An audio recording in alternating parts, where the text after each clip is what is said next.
मथुरा से पूतना का गोकुल जाना और गोकुल से नंद बाबा का कंस को कर देने के लिए मथुरा आना। नंद बाबा ने जो है कंस को कर दिया। कर देने के बाद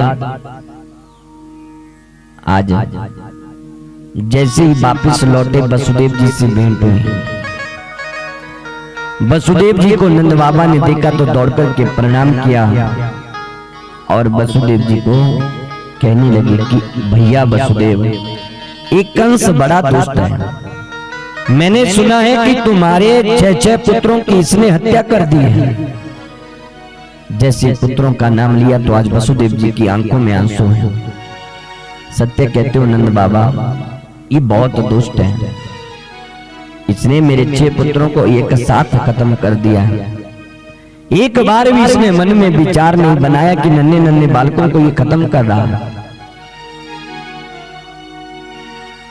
वसुदेव जी ने देखा कि नंद बाबा मथुरा में और इनके यहां मैं अपने लाला को छोड़ करके आया हूं। यदि इसी तरह नंद बाबा कहीं यहां रुक गए, मुझसे बातचीत करते रहे, तो ना जाने ये कंस मेरे बालकों को जो है खत्म ना करवा दे। तुरंत वसुदेव कहते हैं नंद बाबा, मैं ज्योतिष का बहुत बड़ा पंडित हूं और मुझे इस समय दिख रहा है कि तुम्हारे गोकुल के ऊपर बहुत बड़ो उत्पात होने वाला है। जैसे ही गोकुल में उत्पात की बात नंद बाबा ने सुनी, दौड़े दौड़े नंद बाबा हाथ में माला लिए, हे गोविंद, हे नारायण मेरे गोपाल की रक्षा करियो, हे नारायण मेरे छोरा की रक्षा करियो। इसी नाम का उच्चारण करते हुए मथुरा से पुनः गोकुल की ओर प्रस्थान करते हैं। नंद बाबा का जो है मथुरा से गोकुल की तरफ जाना और उधर गोकुल में पूतना का नंद बाबा के महल की ओर प्रस्थान करना। बहुत ही सी ब्रज गोपियां जो हैं आज मैया यशोदा के दरवाजे पर बधाई गाने के लिए आ रही थी। इस पूतना ने जो है सुंदर स्त्री का रूप धारण किया। सुखदेव बाबा कहते हैं राजन, आज ये पूतना देखने में ऐसी लग रही थी मानो श्री देवी साक्षात लक्ष्मी जी को भी पीछे छोड़ दिया हो। सुंदर रूप धारण इस पूतना ने किया है और भगवान को मारने के लिए उन्हीं गोपियों में शामिल होकर के नंद महल पहुंच जाते हैं। सभी गोपियों ने मैया को बधाई दी। मैया ने कहा कि गोपियों, आप सभी को भी बहुत बहुत बधाई। अंत में पूतना कहती है कि यशोदा, लाला जन्म की तुम्हें बहुत बहुत बधाई। कहां है तेरा छोरा? जैसे ही पूतना ने बधाई की बात कही, मैया ने पूतना की तरफ देखा कि ये गोपी मुझे नहीं दिख रही है इस ब्रजमंडल में, आज तक तो इसको कभी देखा नहीं। और यदि मैं इस समय इस गोपी से पूछूं कि गोपी तू कौन है, तो ये बुरा मान जाएगी। यशोदा जी कहते हैं कि तुम लोग चुपके से बधाई गाना, इस समय मेरा लाला जो है सो रहा है। मेरे लाला को मत जगाना, ज्यादा शोर मत करना। यशोदा जी को ध्यान आया, अंदर चूल्हे पर जो है दूध रखा है। यशोदा जी तो अपने घर के कार्यों के लिए निकल पड़ी और इधर पूतना पलने की तरफ कदम बढ़ाती है। पूतना के कदम जो है पलने की तरफ बढ़ने लगे। भगवान देख रहे हैं कि आज मौसी जी आ रही हैं और मौसी जी का अंत निश्चित है। जैसे ही पूतना ने अपने कदम बढ़ाए, भगवान ने अपने नेत्र बंद कर लिए। सामने मौत दिख रही हो तो कोई भी अपनी आंखें बंद नहीं करता है। यदि हमें पता है कि जो सामने खड़ा है वो हमारे मरने का कारण बन सकता है, तो कौन नेत्र बंद करेगा? पर आज पूतना आ रही है, भगवान ने अपने नेत्र बंद किए। क्यों किए? मानो आज भगवान नेत्र बंद करके कह रहे हैं कि जो दृष्टि का पात्र नहीं है, जो दृष्टि का पात्र नहीं है, उसको देखना नहीं चाहिए। जिस समय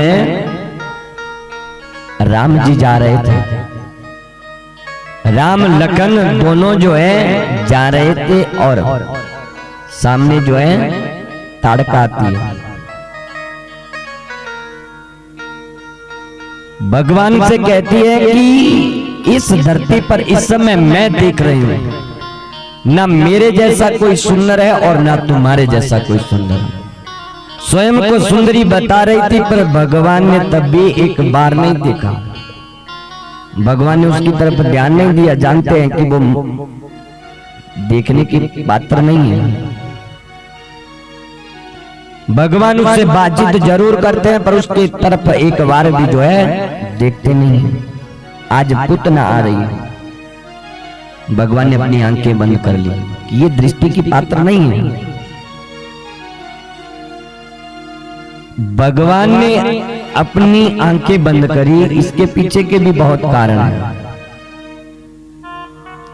अपने स्तनों में जो है विष लगा करके पुतना आई थी। जैसे ही भगवान ने अपनी आंखें बंद करी, हम तो माखन मिश्री दूध दही के लिए यहाँ आए हैं, ब्रज की जो रज है उसका आनंद लेने के लिए आए हैं, और ये पुतना हमें विष पिलाना चाहती है। तो ये विष पीना जो है भगवान भोलेनाथ का काम है। तो मानो आज भगवान शंकर को भगवान याद कर रहे हैं कि प्रभु ये दुष्ट मुझे मारने के लिए आई है, विष लगाया है स्तनों पर। जिस समय ये मुझे मारने का प्रयास करेंगे तो आप उस विष को देख लेना।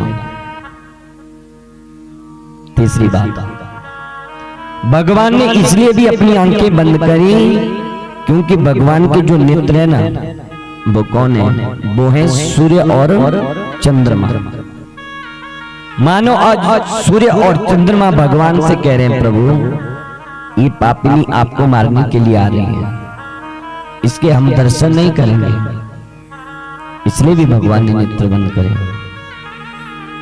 पुतना जैसे पलने के पास पहुंची, भगवान को उठाया, स्तनपान करवाने लगी।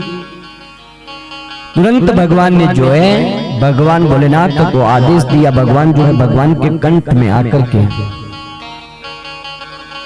जितना भी पुतना के स्तनों में विष लगाता, उस विष को जो है राम नाम के सहारे पी जाते हैं। इधर जब विष खत्म हो गया, भगवान ने मन ही मन कहा कि भोलेनाथ अब आप कैलाश चले जाइए। इधर से भगवान भोलेनाथ कैलाश पर्वत और पूतना जो है भगवान को स्तन पान करवा रही है। आज विचार बनाया कि मैं इनको खत्म ही कर दूंगी। सारा का सारा विष तो भगवान भोलेनाथ पी गए। इधर भगवान ने अब दुग्ध पान करना प्रारंभ किया। पूतना के स्तनों में जितना भी दूध था वो सारा खत्म हो गया। अब सोचा कि मौसी जी अब आपको नहीं छोड़ेंगे, हमें मारने के लिए आप आ रही हो ना, तो आज हम आपको खत्म कर देंगे। अब भगवान जो है पूतना के प्राणों को पीने लगे। अब जब पूतना को पता चल पड़ा कि मेरे शरीर में अब जो है रक्त भी खत्म होने लगा है, अब चिल्ला पड़ी, अरे बेटा मुंच, अरे लाला छोड़ दे। भगवान कहते हैं ना मौसी, वैसे अपने राम किसी को पकड़ते नहीं है, और एक बार यदि पकड़ लिया तो फिर छोड़ते नहीं है। अब आप यदि ऐसा विचार बनाओगे कि मैं तुम्हें छोड़ दूंगा तो ये संभव नहीं है। अब तो भगवान को उठा करके जो है घर से बाहर जाने लगी। भगवान ने सोचा कि ये तो मुझे उठा करके ले जा रही है, तो भगवान ने इसके प्राणों को भी हर लिया। जैसे ही दरवाजे की देली पर पहुंचे, देली से इसका पांव टकराया और वहीं गोविंदाय नमो नमः बोलिए।